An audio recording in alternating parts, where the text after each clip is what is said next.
Hindi ko akalain na ganito pala kaganda ang man-made waterfalls ng Nia Dam. Hello guys! For today's vlog, biyaheng Kapatagan to Bansalan nga kami ngayon at pinuntahan namin itong Nia Dam. Ang Nia Dam ay isa sa sikat na pasyalan dito sa Bansalan, Davao del Sur. Papunta doon ay 100% cemented na po yung daan. Pagdating naman doon ay napakalawak ng kanyang parking lot at napapaligiran siya ng bundok. Meron siyang concrete stairs dito guys na may 110 steps. Hindi naman masyadong steep yung stairs. Yung pababa wala namang problema, pero yung paakyat medyo hiningal kami.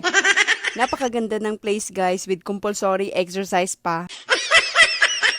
Pagdating naman sa baba, mayroong dalawang tindahan. Puro mga snacks and drinks lang yung binibenta nila dito. Hindi sila nagbibenta ng rice at saka ulam. Pwede kang magdala ng pagkain dito without corkage. Pwede ka ring mag-rent ng wooden table and bench dito for only 50 pesos. So guys, eto na nga yung Nia Dam, National Irrigation Administration dito sa Bansalan, Davao del Sur. It looks like a man-made waterfalls guys. Nakaka-amaze talagang tingnan sa personal guys. Sa totoo lang, promise. Eto nga yung lugar kung saan nagsaslide yung mga bata dito, but not today kasi nga may baha daw sa taas at maraming buhangin ang tubig. May hagdanan pala dito guys pababa para sa mga gustong maligo dito sa Sapa. And by the way guys, libre po ang entrance dito. Open po ito 24 hours pero wala pong nagbabantay. Huwag po kayong magpagabi dito dahil wala pong ilaw sa lugar na ito. That's it guys for today's ganap. Hope you like this video. This is Gracia. Follow me for more.